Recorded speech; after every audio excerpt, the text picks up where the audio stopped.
ራይት ኤቭሪዋን እንዴት ናችሁ? ዛሬ በ3.2 ጂኦግራፊ የ11 ክፍል 3.2 ላይ ተገናኝተናል።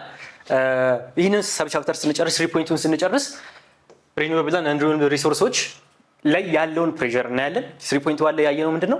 ሪሶርስ ታይፖችን ስንከፋፍል ሪኒዌብል እና ነን ሪኒዌብል ላይ ስትረስ ይደረጋል። አብዛኛው ፎከስ የሚሆነው እዚህ ላይ ነው ብለን ነበር። ሶ እንዳልነው እዚህኛው ላይ ስለ ሪኒዌብል እና ነን ሪኒዌብል ሪሶርሶች ላይ ስላለ ፕሬሸር እነሱ ላይ እየደረሰባቸው ስላለ ጫና የምናየው ይሆናል። ከዛ በመቀጠል ኮንሲኩዌንስ ኦፍ ሪሶርስ ዲፕሌሽን ሪሶርስ ሲያልቅ ዲፕሌት ሲደረግ ወይም ሲበዘበዝ ያላግባብ ሲበዘበዝ ያለው ኢምፓክት ምንድን ነው? እሱ ነው የምናየው 3.2 ኦኬ። ሶ መጀመሪያ የምናየው ስለ ሶይል ሪሶርስ ነው። ሶይል ሪጀነሬትድ ሊሆን የሚችል ሪሶርስ ነው ወይም ሪኒዌብል የሆነ ሪሶርስ ነው። ኦኬ አፈር ኦኬ። ሶ ምንድነው አፈር ላይ ያሉትን እነዚህን ፕሬሸሮች እናያለን። አፈር እየደረሰበት ያለውን ቻሌንጅ እናያለን። ከዛ በፊት ግን ምንድነው አፈር ጥቅሙ ምንድነው? አፈር የመኖር ጥቅም ምንድነው? አንደኛ ባዮዳይቨርሲቲን ሰፖርት ያደርጋል። ኦኬ ሶ አንድ አካባቢ ላይ ያለው የአፈር አይነት እዛ አካባቢ ሊበቅሉ የሚችሉ የእጽዋት አይነቶችን ዲክቴት ያደርጋል። እዚህ አካባቢ ሊኖሩ የሚችሉ የእንስሳት አይነቶችን ዲክቴት ያደርጋል። ሶ በዛ ምክንያት ሶይል በጣም ኢምፖርታንት የሆነ ሪሶርስ ነው። ሶ ፕሮዳክሽን ቫልዩ ያለው እርሻ የሚሰራው እዛ ላይ ነው። ምንድነው እንስሳትን ለማሰማራት ለግጦሽ ማሰማራት ቢሆን የምንጠቀመው የሶይል ሪሶርስ ነው። ሶይል ሪሶርስ የሚሰጠንን ውጤት ነው የምንጠቀመው። ሶይል ሪሶርስ በጣም አስፈላጊ የሆነ ነገር ነው። 33% የሚሆነው የዓለም ሶይል ሪሶርስ ዲግሬድድ ነው ወይም ዲፕሌትድ ነው። 33% የሚሆነው የዓለም ሪሶርስ። ጥሩነቱ ግን ምንድነው?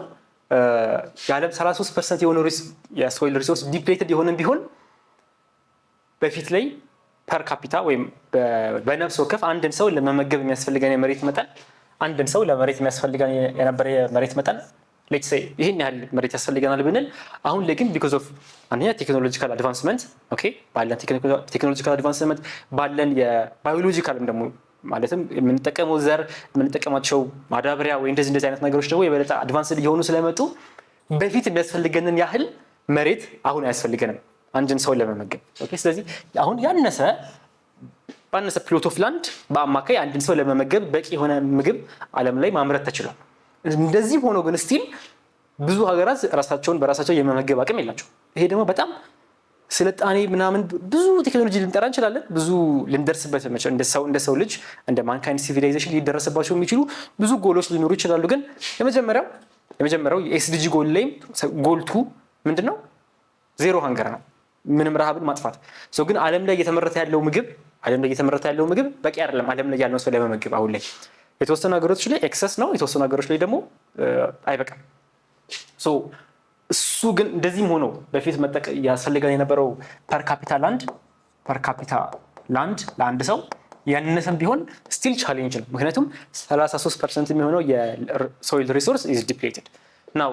ምንድነው ዲፕሌትድ ስንል ምንድነው እየሆነ ያለው? አንደኛው ሎስ ኦፍ ሶይል ኒውትሪየንትስ ነው፣ ክረስቲንግ ኤንድ ኮምፓክሽን፣ ፖሊሽን ኤንድ ሶይል ሳሊኒቲ፣ ሪዳክሽን ኦፍ ባዮሎጂካል ኮምፖነንትስ። እነዚህን የበለጠ በዲያግራም ስናያቸው ክሊር ይሆናሉ።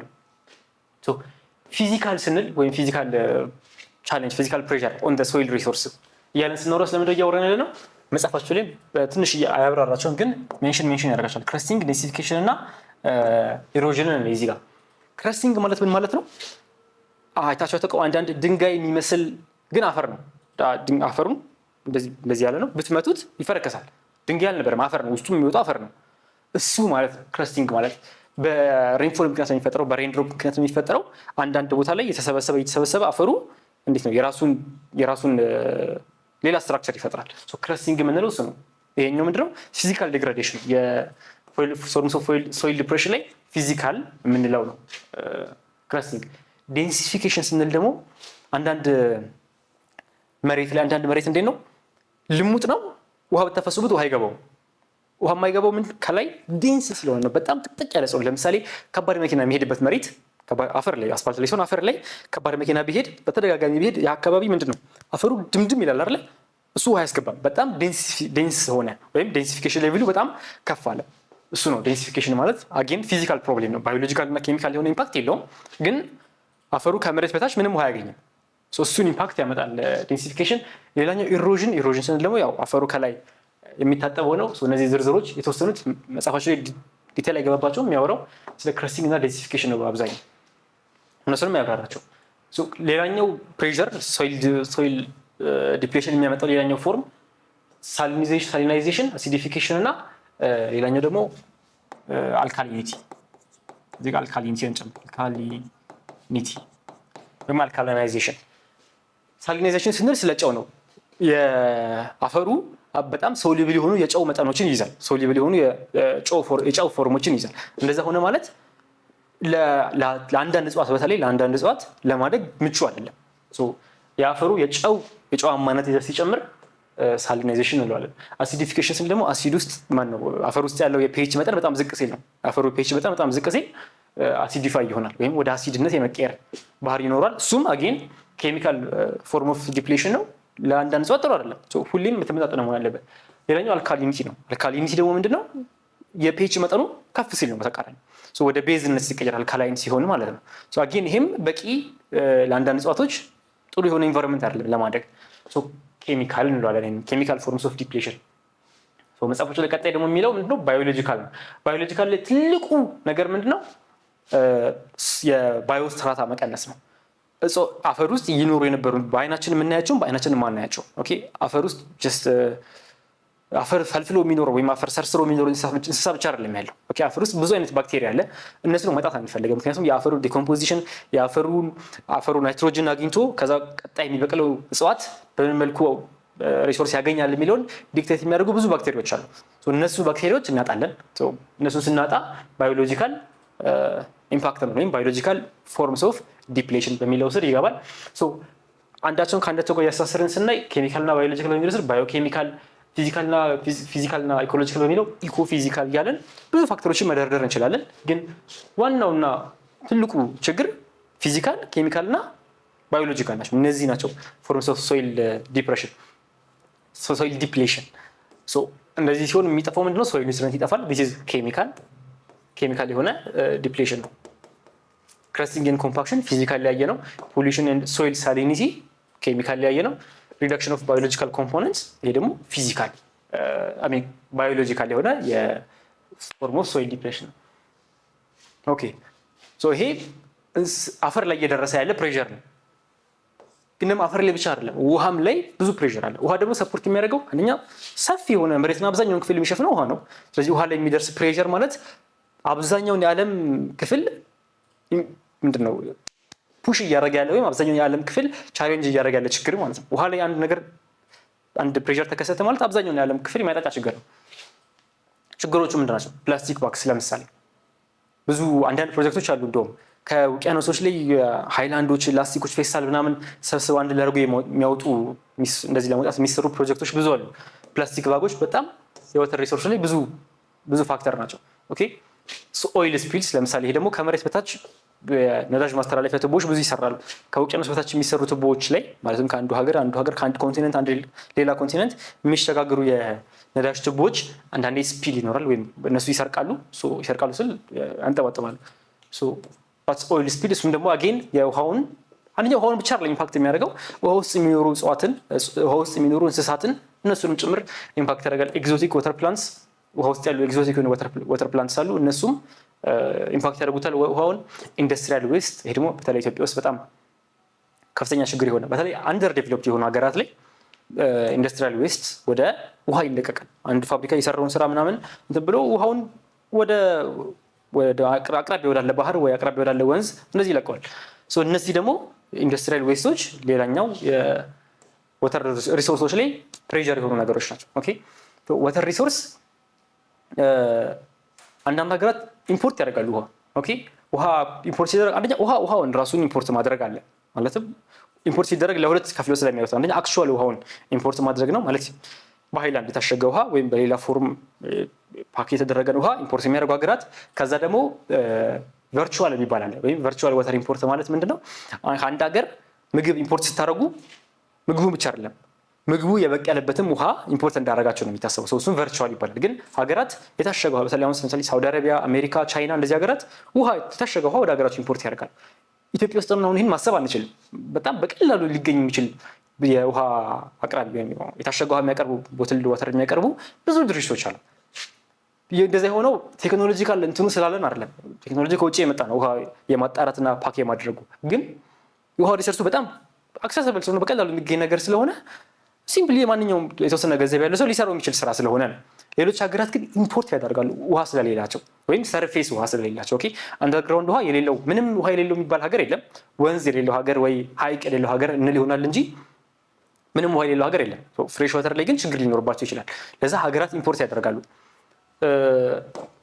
ፕሬዠር ኦን ዋተር ሪሶርስ በመጣ ቁጥር ምን የሆነ ነው ኢቨን ውሃ ያላቸውም ሀገራት እንደኛ አይነቶቹ ማለት ነው በጣም ይቸገራሉ። ኢትዮጵያ በአፍሪካ ሁለተኛ ነች በዋተር ሪሶርስ አይደለም ከኮንጎ ቀጥሎ።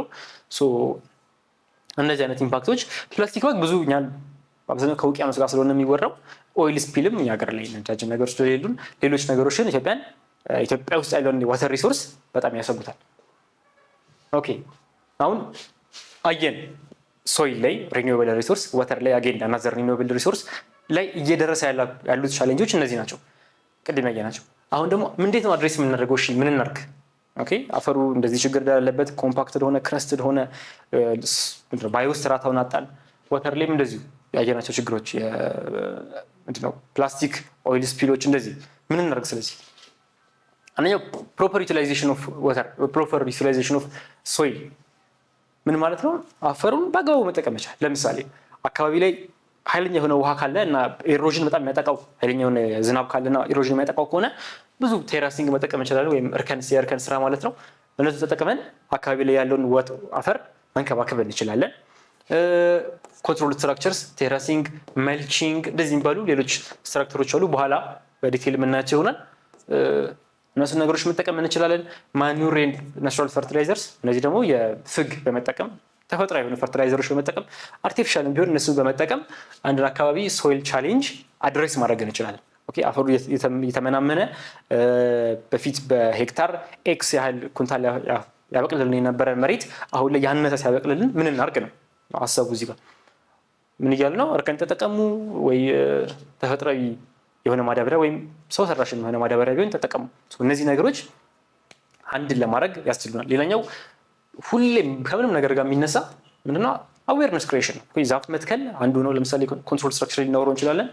ዛፍ መትከል አፈሩን ቆንጥጦ ስለሚይዘው ዛፉ አፈሩን መቆንጠጥ ስለሚችል በቀላሉ የአካባቢ አፈር መታጠብ አይችልም።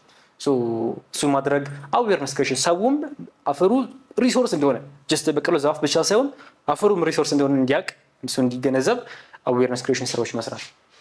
እዚህ ጋር አድሬሲንግ ዋተር ቻሌንጅስ ሴዌጅ ሲስተም መጠቀም፣ የቆሻሻ ፍሳሽ የሚጠቀምበትን ሲስተም እሱን መዘርጋት መቻል።